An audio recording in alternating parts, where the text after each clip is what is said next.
The great chamber of Valdris Prime Station hummed with the voices of 100 different species, each representative seated in their designated section, according to their world status in the galactic community. And at the center podium stood Ambassador Krell of the Thorian Dominion, his forearms spread wide in a gesture meant to convey both authority and reasonable concern.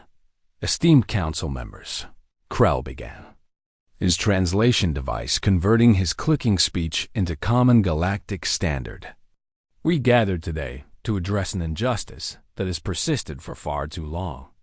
The chamber quieted, curious eyes and sensor organs turning toward the Thorian diplomat, who stood nearly 3 meters tall with chitinous armor that gleamed under the station's artificial lighting for over 200 cycles.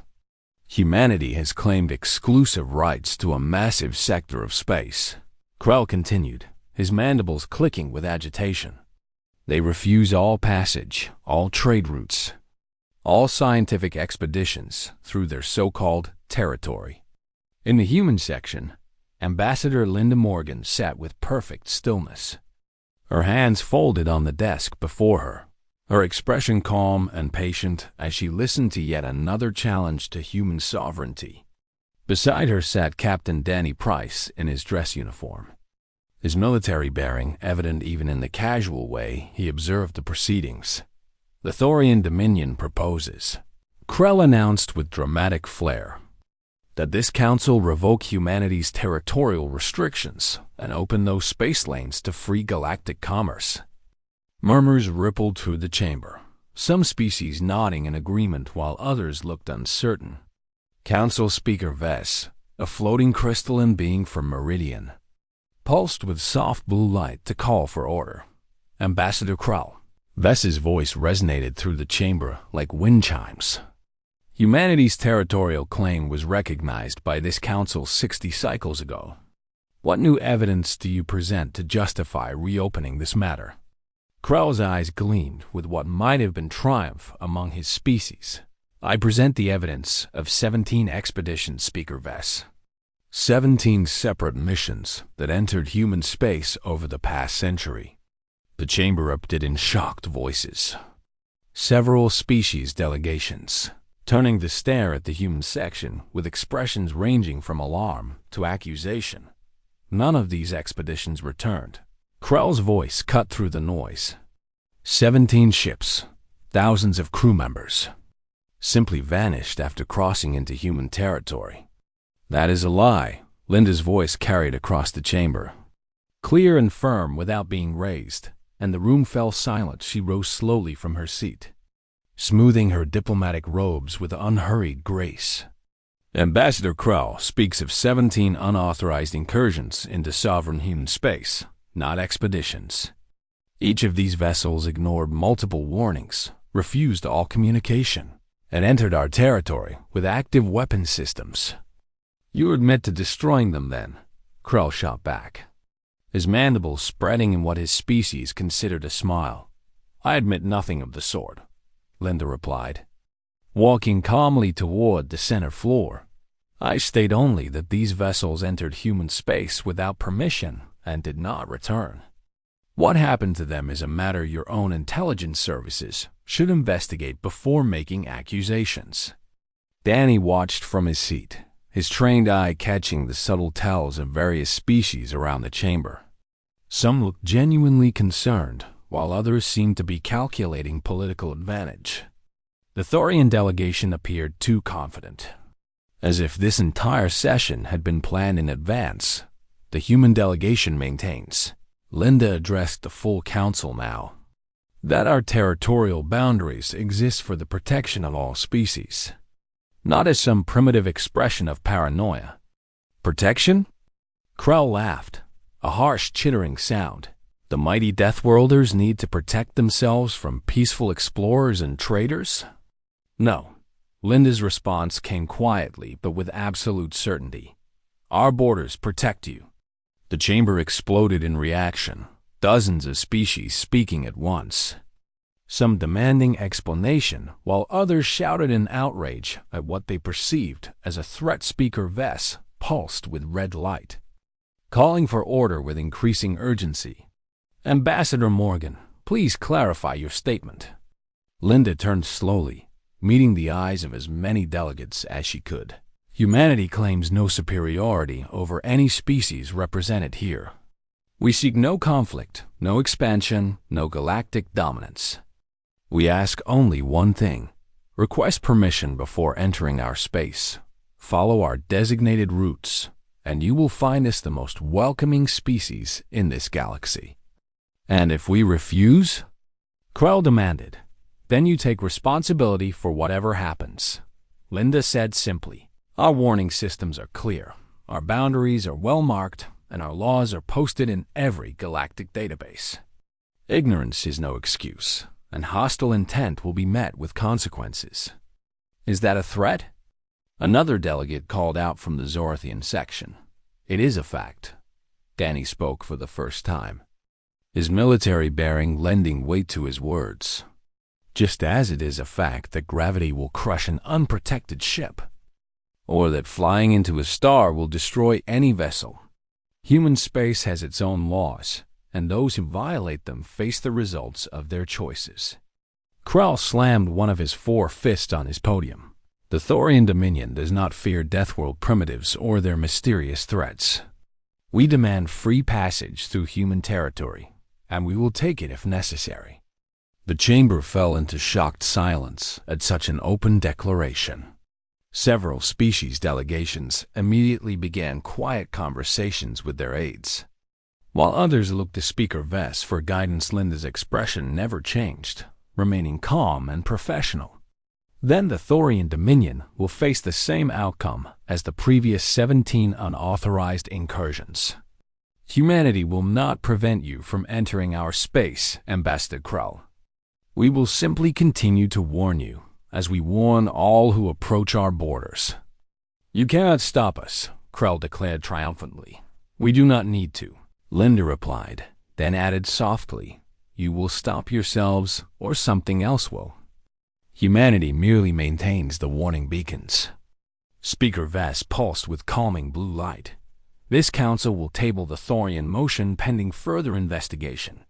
Ambassador Morgan, humanity will prepare a detailed report on all incidents within your territory. Ambassador Krell, the Thorian Dominion will refrain from any unauthorized incursions until this matter is resolved."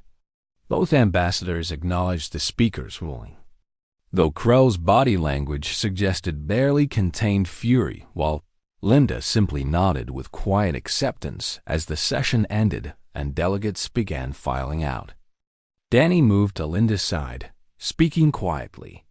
"He's going to try it anyway. You know that, right?" "Of course," Linda replied, her calm mask finally cracking just slightly to show concern. "They always do. Contact Earth Command and inform them we have another one coming. Standard protocol." Danny nodded and activated his secure communicator, sending an encrypted burst transmission while Linda gathered her documents and prepared for the inevitable follow-up meetings with concerned council members in the Thorian section. Krell huddled with his military advisors, prepared the fleet. "We launch in 3 weeks. Humanity wants to play mysterious and threatening? We will call their bluff and show the galaxy that the Thorian Dominion bows to no one." His chief military commander clicked acknowledgement. "The Pride of Dominion and 6 support vessels will be ready, Ambassador. We will chart human space and return with proof that their warnings are nothing but primitive fear tactics." Krell watched as the human delegation left the chamber, his eyes following Linda with cold calculation. Let them warn all they want. By the time we return, this council will strip humanity of their territorial rights, and the Thorian Dominion will control the richest trade routes in this sector. 3 weeks, Danny thought as he walked beside Linda through the station corridors. 3 weeks until another species learned why humanity's warnings should be taken seriously. And 3 weeks until the Thorian Dominion discovered that some mysteries existed for very good reasons. The Pride of Dominion cut through the darkness of space at the head of a formation of 6 Thorian warships. their hulls bristling with weapon systems and scanning arrays, designed to map every detail of the territory they were about to violate. And Fleet Commander Dravik stood on his bridge with all four arms crossed behind his back, watching the boundary markers of human space grow closer on the main display. All ships report ready status, his communications officer announced, mandibles clicking with nervous energy despite attempts to maintain military composure. Weapons charged? Dravik asked without turning from the screen. All vessels at full combat readiness. Commander, his tactical officer confirmed. Shield systems at maximum, point defense active, and strike packages prepared. Science Officer Yenna checked her instruments for the fourth time in as many minutes. Her smaller frame hunched over the sensor console. Commander, I am detecting the automated warning beacons. They are broadcasting in 87 different languages, including our own. What did they say? Dravik asked, though he suspected he already knew the answer. They warn that we are approaching sovereign human territory and must request permission before crossing the boundary. Yenna read from her screen. They also warn that unauthorized entry may result in, and I quote, consequences beyond our understanding. Several of the bridge crew chittered with what might have been laughter or nervousness, the sounds echoing in the metal chamber. Beyond our understanding, Dravik repeated with evident scorn. How typical of Deathworlders to resort to vague threats when they lack actual power. Should I broadcast our request for permission? The communications officer asked. Absolutely not. Dravik's voice carried the weight of command. The Thorian Dominion requests nothing from primitives. Activate all recording systems and prepare detailed scans. We will show the Council exactly what humanity is hiding in their forbidden zone. The fleet crossed the invisible line that marked human territory, and immediately every ship's threat detection systems began screaming warnings about the dozens of automated platforms that surrounded them. Weapons locked and tracking, defensive platforms detected, tactical reported urgently. Human design, advanced energy weapons. But they are not firing, Commander. Because they know they cannot win, Dravik replied with confidence. Continue on course. Take us deeper into their territory. For 3 days, the Thorian fleet advanced through human space, their sensors mapping everything within range, while automated defenses tracked their every move but never fired. And with each hour that passed without incident, Dravik's confidence grew stronger. This is pathetic, he declared on the third day. Where are their mighty fleets? Where are the terrible weapons that supposedly destroyed 17 expeditions? I see nothing but automated platforms and empty space. Yenna, however, grew more troubled with each passing hour, her instruments detecting anomalies that made no sense according to her understanding of physics and biology. Commander, I am detecting unusual energy signatures. What kind of signatures? Dravik asked, finally turning from the main display to face his science officer. I do not know, Yenna admitted, her voice uncertain. They appear to be coming from every human settlement we pass. Identical patterns, perfectly synchronized across light years of distance. Some kind of communication network? Dravik suggested. No, Commander. Yenna pulled up holographic displays showing the energy patterns. This is something else. The signatures originate from the central district of each colony, always in the same location relative to population centers, and they pulse in perfect harmony with each other. A weapon system, perhaps? If it is unlike any weapon I have ever encountered.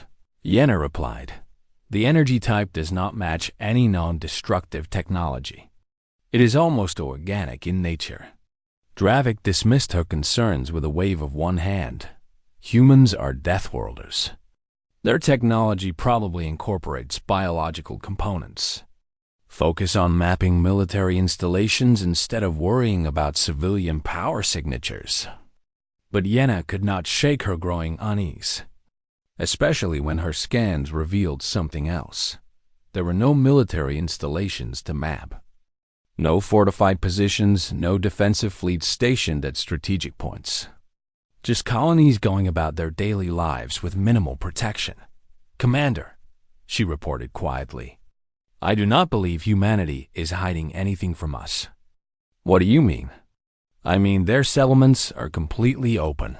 Yenna gestured to the scan results. "No hidden weapons, no cloaked fleets, no secret bases. They are simply living their lives as if we pose no threat whatsoever." "Then they are fools," Dravik declared. "And fools are easily conquered.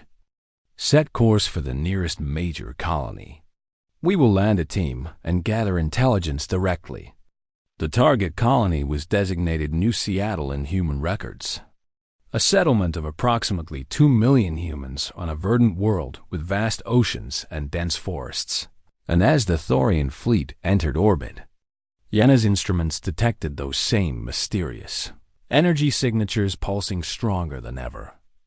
"The energy patterns are intensifying," she reported. "They are responding to our presence." "Preparing to respond to our weapons, you mean?" Dravik corrected. "Begin scanning for their defense systems. They must activate eventually." But the colony below showed no signs of defensive preparation. Cities continued their normal operations.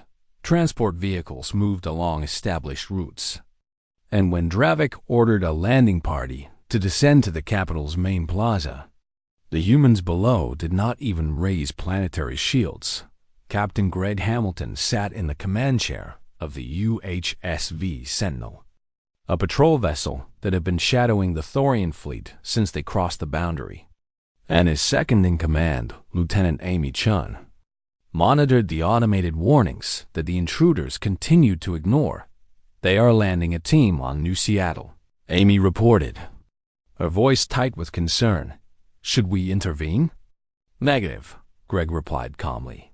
"Maintain observation protocol." They were warned. They chose to proceed, and now they will learn. "Learn what, sir?" Amy asked, though she suspected she knew the answer. "Learn why humanity's warnings should be taken seriously," Greg said quietly, "and learn why those 17 previous expeditions never came home." On the Pride of Dominion, Dravik watched his landing party's video feed as they stepped onto human soil, surrounded by curious colonists who approached with welcoming smiles rather than weapons. "Commander, the humans are friendly," his team leader reported, sounding confused. "They are offering us food and asking if we need medical assistance." "Bizarre," Dravik muttered. "Maintain alert status." This could be a trap. But as hours passed and the landing team explored the colony with human guides showing them cultural centers, schools, and parks, it became clear that no trap was forthcoming. And Dravik found himself more confused than ever. "Where is their military?" he demanded. "Where are the weapons that destroyed our predecessors?" His team leader stood in the colony's central plaza, where a large monument made of crystalline material rose from the ground, pulsing with gentle light that seemed to breathe with a rhythm like a living thing. "Commander, you need to see this," the team leader said, his camera focusing on the monument. "The humans call it Earthlink. Every colony has one." Dravik studied the image, noting how the monument's energy signature matched exactly what Yenna had been detecting. "What is its purpose?" "The humans say it connects them to their homeworld," the team leader replied. "They claim it is a gift from Earth itself." "Superstitious nonsense," Dravik scoffed. "It is probably just a communication relay or cultural symbol." But Yenna had been running continuous scans of the monument, and her instrument showed something that made her blood run cold in her veins. "Commander, that structure is not just receiving energy. It is connected to a network that spans this entire sector." "A computer network?" "No." Yenna's voice shook slightly. "A biological network." "Commander, these structures are alive, and they are all connected to something massive at the center of human space." "Ridiculous," Dravik said, but his confidence wavered for the first time since crossing the boundary on New Seattle's surface. A young human child named Kevin Torres approached the Thorian team leader with a flower in his small hands, offering it with an innocent smile. And when the alien scanned the simple plant with his instruments, the readings that came back made him freeze in shock. The flower was connected to the monument. The monument was connected to every colony in human space, and all of it led back through quantum entangled pathways to a single source, Earth itself. "Commander," the team leader's voice came through shaking with fear. "We need to leave. We need to leave right now."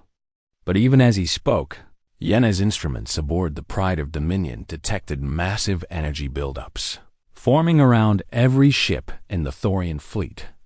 And the mysterious network that connected all human colonies began to pulse with light that grew brighter and brighter with each passing second. Commander Dravik stared at his screens as energy readings climbed to levels that should have been impossible. And Science Officer Yena worked frantically at her console, trying to understand what was happening before it killed them all. "Get the landing team back to the ship now," Dravik ordered. His earlier confidence completely evaporated. "Recall all personnel and prepare for emergency jump to faster than light." But on New Seattle's surface, the Thorian team leader found himself gently but firmly stopped by Mayor Susan Park, a human woman with gray hair and kind eyes who placed one hand on his armored shoulder with surprising strength. "I am afraid you cannot leave just yet," Susan said softly. "You came here with questions, and it would be rude of us not to provide answers first." "We require no answers," the team leader insisted, backing away toward his shuttle. "We are leaving immediately." "Please," Susan's voice carried a note of genuine concern. "If you leave now without understanding, your commander will only send more ships, and more of your people will suffer the consequences.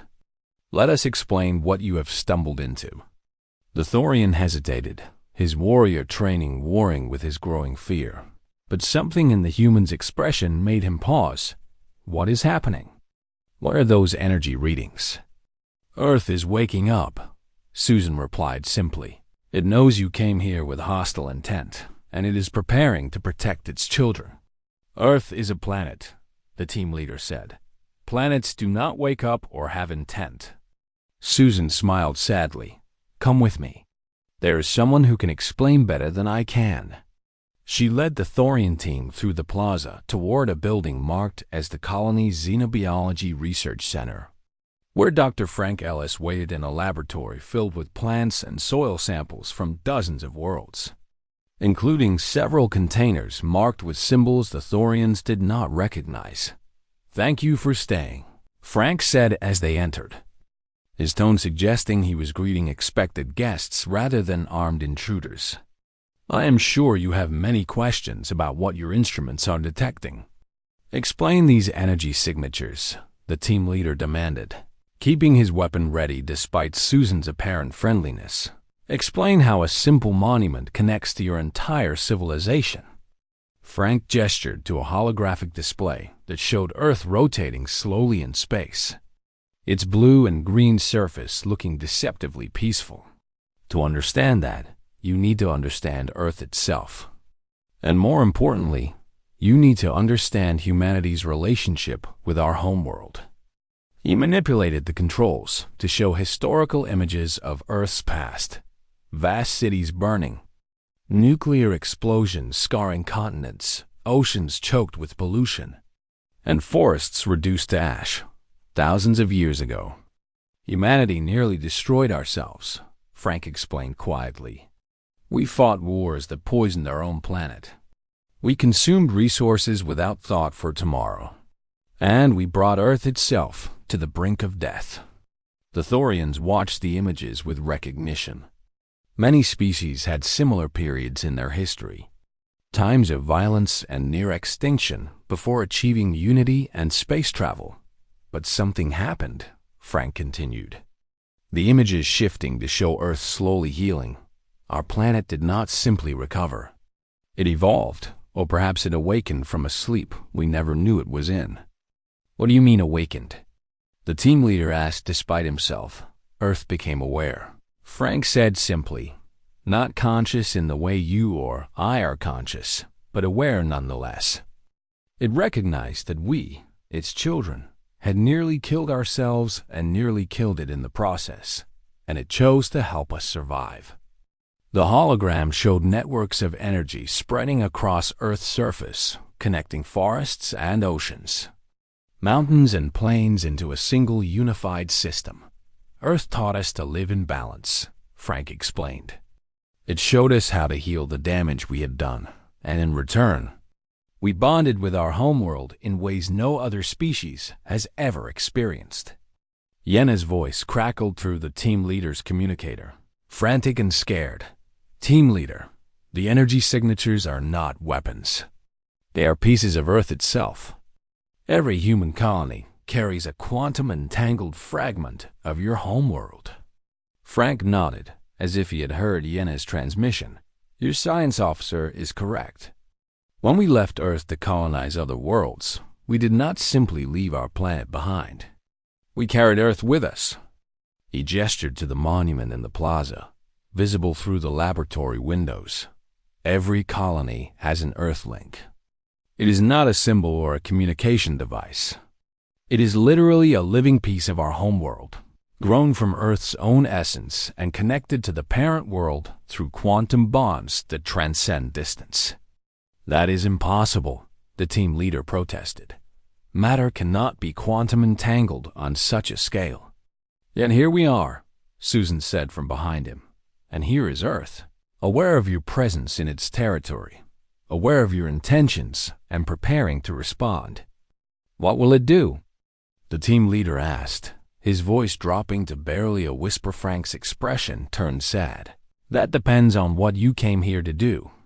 Earth does not respond to trespass itself. It responds to intent. The 17 expeditions that entered human space before you all came with the same purpose: to scout our territory for conquest, to identify weaknesses for exploitation, to map targets for future attacks. And Earth knew this? Earth knows everything that happens within its network, Frank confirmed. It felt their hostile intentions the moment they crossed our boundaries. And it gave them the same choice it will give you. Turn back. Acknowledge your mistake and leave in peace. And if they refused? Susan's voice grew even quieter. Then Earth protected us the only way it could. It removed the threat. The team leader's blood chilled. You mean it killed them? No, Frank said quickly. Earth does not kill. It preserves. Those 17 expeditions, all their crews, every single being aboard those ships, they still exist. He pulled up another holographic image, this one showing what appeared to be suspended animation chambers deep within Earth's crust. Earth absorbed them, studied them, tried to understand them, and found that their intentions remained unchanged. Even after being shown the consequences of their choices, they still planned to return with invasion forces. So Earth kept them? Earth is waiting, Susan explained, waiting for them to genuinely change, to understand that humanity means them no harm and wants only to live in peace. When they truly accept this, Earth will release them. The team leader transmitted everything back to the Pride of Dominion and on the bridge. Dravik listened with growing horror to the impossible truth.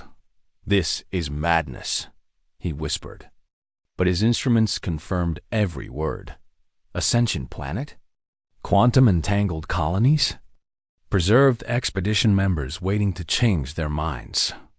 Commander, Yenna said urgently, the energy buildup around our ships has reached critical levels. Earth is preparing to do to us what it did to the others. Young Kevin Torres, the human child from earlier, appeared on their screen, having somehow accessed their communication systems without triggering any alarms. And he held up the flower he had tried to give the team leader earlier.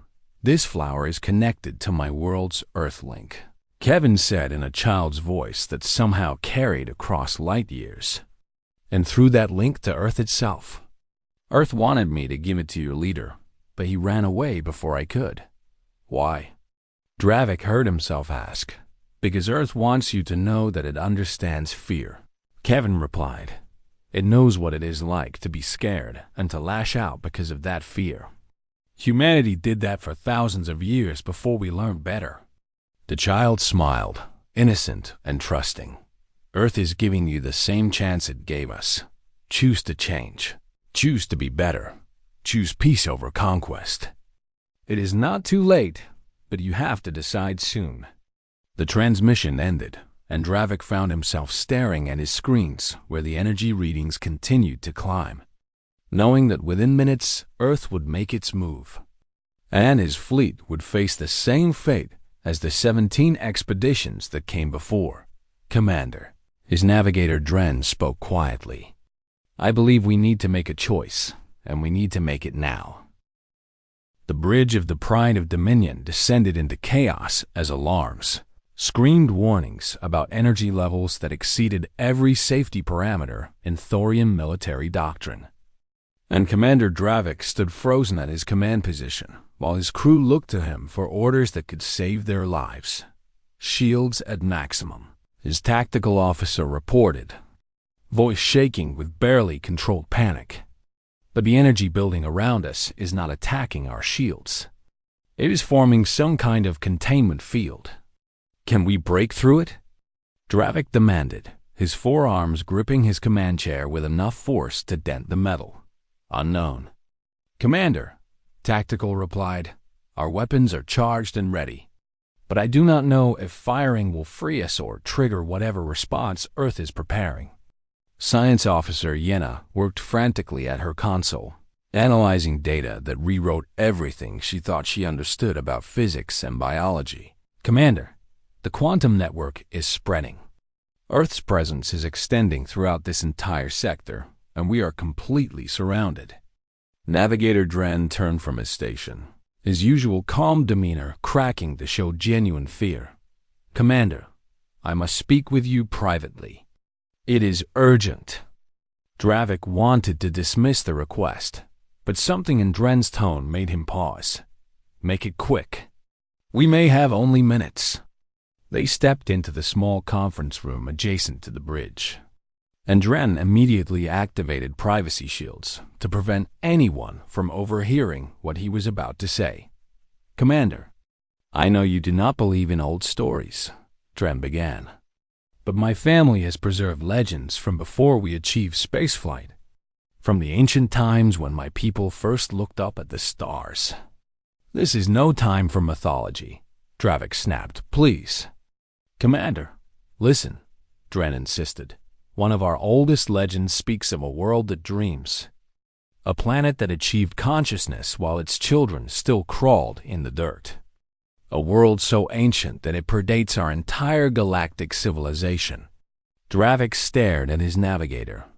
You think Earth is this mythical world? I think Earth may be something far older and more powerful than humanity realizes, Dren replied. And I think we stumbled into territory protected by an entity that our ancestors wisely chose to avoid. Our ancestors never encountered Earth. Perhaps they did, Dren said quietly. Perhaps that is why the legend warns against approaching the world that dreams. Because those who do so with hostile intent are given a choice: change or be preserved until you do. The words struck Dravik like physical blows. You are suggesting we surrender? I am suggesting we choose wisely, Dren corrected. We came here to prove humanity's warnings were meaningless, and instead, we have discovered they were protecting us from our own hostile intentions. Earth is not our enemy, Commander. Our pride is. Before Dravik could respond, alarms blared throughout the ship as new contacts appeared on their sensors, and both officers rushed back to the bridge. Human vessels emerging from faster-than-light travel, the sensor operator announced. Multiple capital ships taking formation around our fleet. On the main display, sleek human warships materialized from the quantum foam of spacetime, their hulls bearing no obvious weapons, but radiating power that Dravik's instruments could barely measure. And at their center flew a vessel marked with command insignia, incoming transmission. Communications reported. Put it through, Dravik ordered, steeling himself for threats or ultimatums instead. The face that appeared on his screen belonged to a human woman with silver hair and admiral's insignia on her uniform. Her expression serious but not hostile. "This is Admiral Helen Carter of the United Human Space Forces," she said calmly. "Commander Dravik, your fleet is in violation of sovereign human territory, and you are currently surrounded by Earth's defensive network." "I am aware," Dravik managed to say, his voice tighter than he intended. "Then you also understand that you have very little time to make a critical decision," Helen continued, her tone almost gentle. "Earth responds to hostile intent, Commander, and my instruments show that your fleet entered our space with weapons charged and invasion protocols active." "We came to investigate," Dravik protested, "to verify your territorial claims." Helen's expression softened slightly. "You came to scout for future conquest. Earth knows this because it can sense intent through the network that connects all human colonies. It does not judge you for having these thoughts, Commander, but it will protect its children from those who would harm them." "So you will destroy us?" "No," Helen said firmly.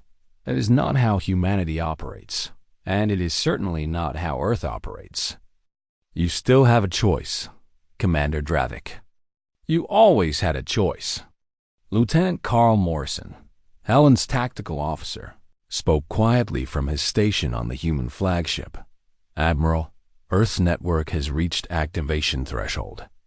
If the Thorian commander does not make a decision within the next 3 minutes, the containment will trigger automatically." Helen nodded acknowledgement but kept her attention focused on Dravik. "Listen to me carefully, Commander. Earth is not a weapon system or a military installation. It is a living entity that has chosen to protect humanity because we are its children, and it gives the same opportunity to everyone who enters our space." "What opportunity?" Dravik asked. "The opportunity to choose peace over violence," Helen replied. "To choose understanding over conquest. To choose life over whatever pride or ambition brought you here.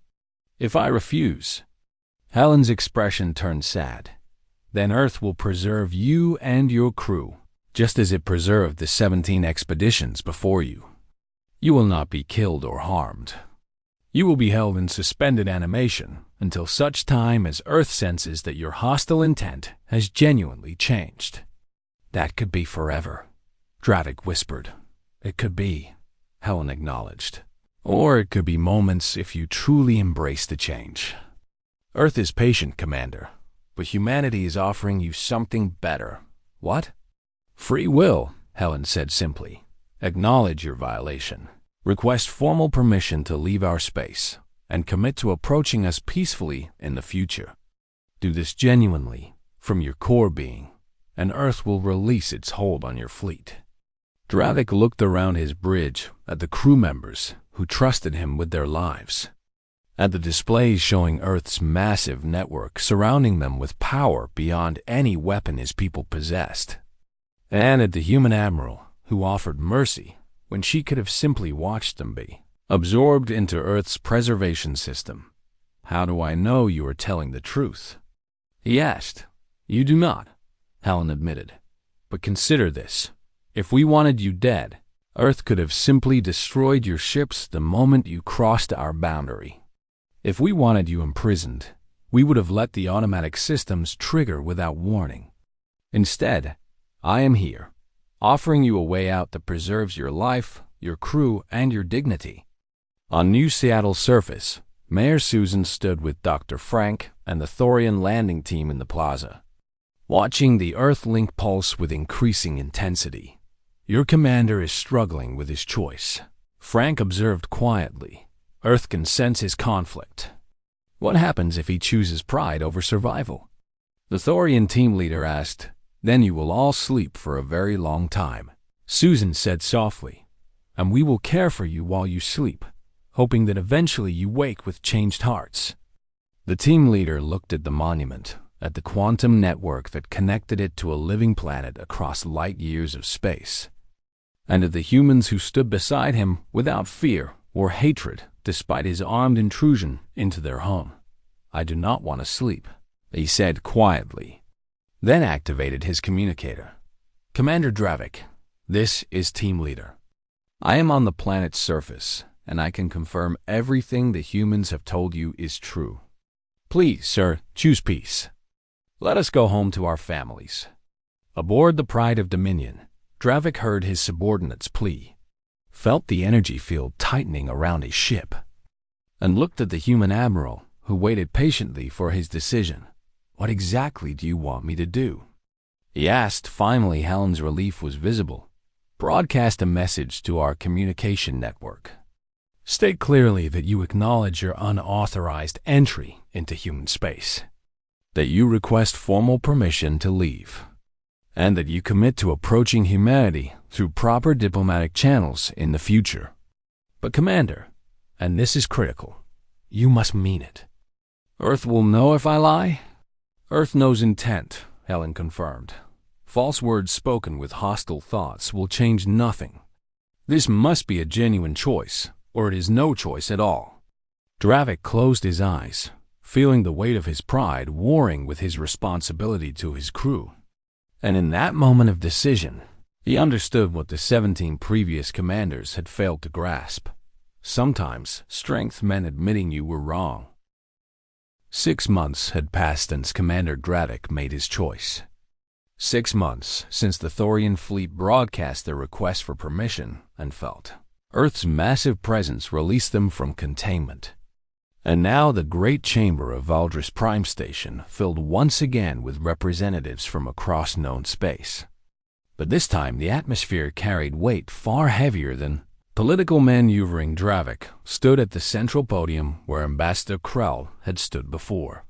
But unlike Krell's aggressive posturing, Dravik's bearing showed the humility of someone who had glimpsed something beyond his understanding. And beside the main chamber entrance, Ambassador Tony Reeves and Counselor Nicole Price watched from the human delegation section with quiet attention.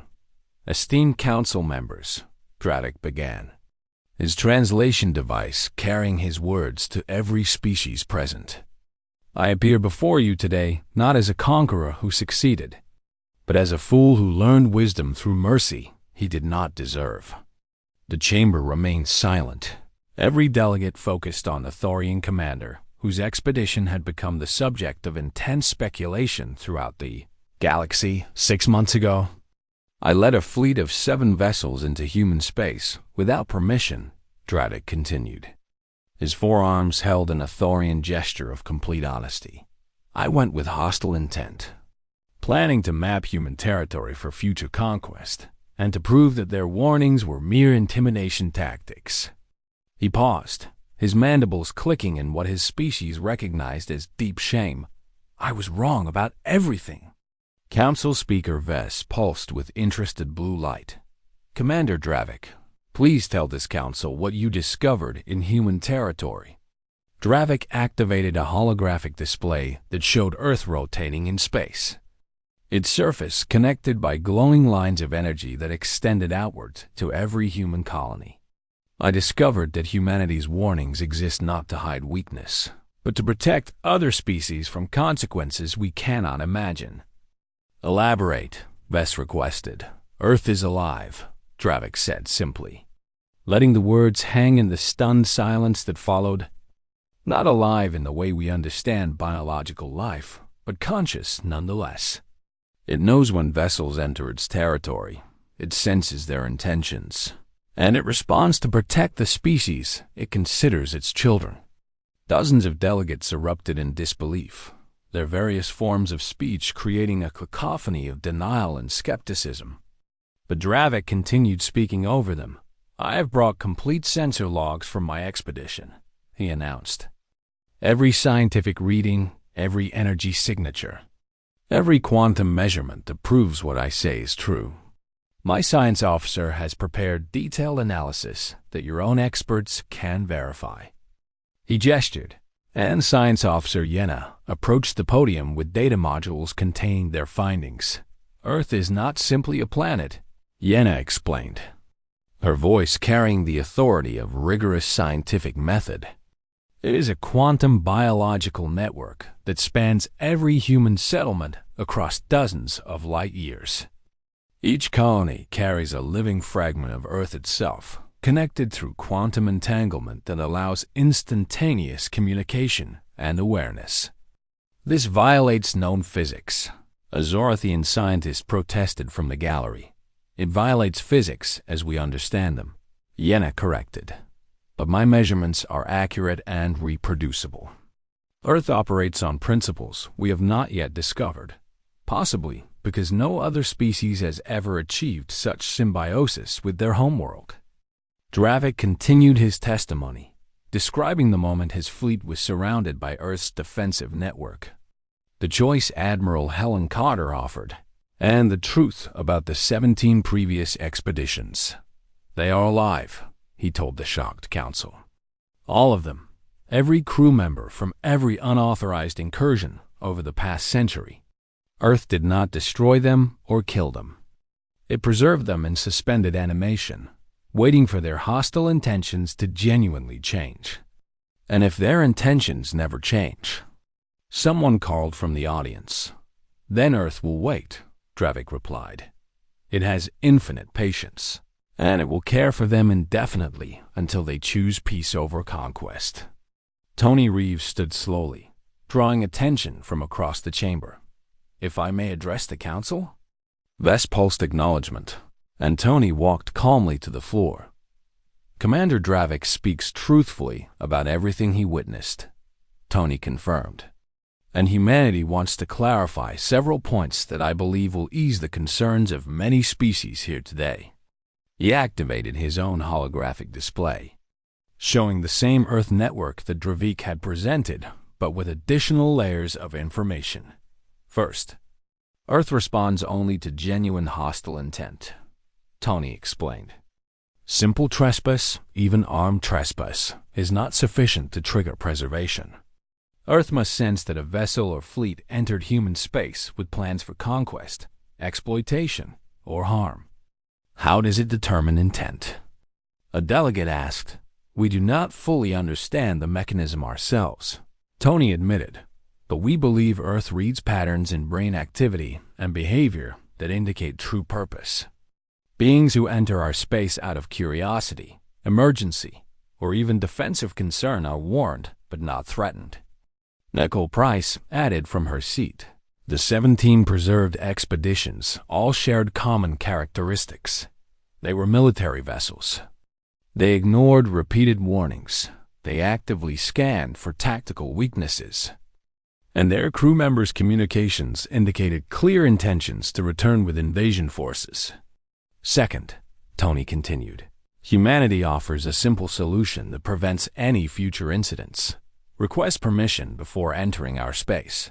Follow designated routes, and approach us with peaceful intent. We have never denied legitimate diplomatic or commercial requests. Admiral Laura Mitchell, appearing via hologram from Earth's orbital command, spoke next. The human military maintains the warning beacons and monitors our boundaries. But we do not control Earth's response system. We cannot turn it off or command it. Earth protects us because it chooses to, not because we force it to do so. Are you saying you cannot stop Earth from preserving hostile expeditions? Vess asked with concern. We are saying we would not stop it even if we could, Lavra replied firmly.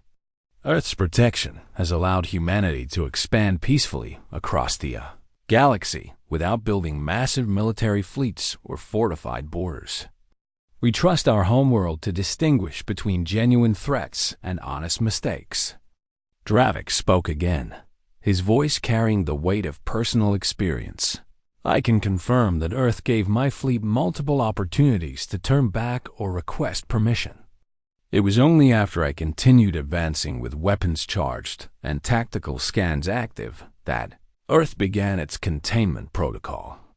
And yet you stand here free, a delegate observed. How did you escape preservation? I made a choice, Dravik said simply. Admiral Carter offered me and my crew the opportunity to acknowledge our violation. Request formal permission to leave and commit to approaching humanity peacefully in future. I accepted, and Earth released us immediately. He looked directly at the assembled delegates, but understand this, my acceptance had to be genuine. Earth knew my thoughts, my intentions, my very core being. I could not have lied or pretended. I had to truly choose peace, and in that moment of choice, I had to mean it with everything I was. What made you choose peace over pride?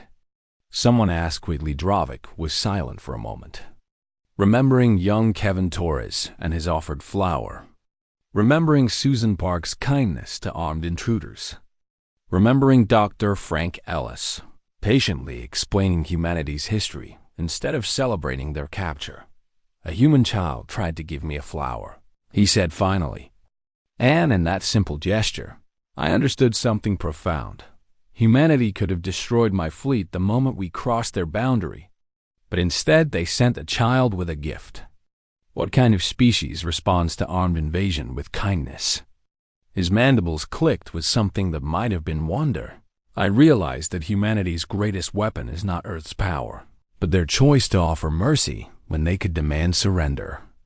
Earth preserves hostile expeditions not as punishment but as protection, waiting patiently for understanding to replace aggression. Tony spoke into the contemplative silence that followed. Humanity learned this lesson ourselves thousands of years ago, when we nearly destroyed Earth through our own violence and greed. Our homeworld forgave us, healed us, and taught us to be better. Now Earth offers that same opportunity to others. The Council voted that day to formally recognize human territorial sovereignty, establishing diplomatic protocols for requesting passage through human space and creating educational programs to help other species understand. Earth's unique nature ambassador Crow, who had initiated the original challenge, sat in the audience watching his successor lead the Thorian delegation and apologizing to humanity for their hostile actions. 3 months after the council session, the first authorized diplomatic mission entered human space following proper protocols. A small fleet of unarmed vessels from a dozen different species, each having requested and received formal permission to visit Earth itself. Captain Danny Price commanded the escort fleet that guided them through human territory. And as they approached Earth's orbit, every visitor felt something they could not quite explain. A presence vast and ancient, aware and welcoming. Protective but not threatening. Welcome to Earth. Danny broadcast to the diplomatic fleet. Our homeworld greets you as friends. On Earth's surface, the preserved,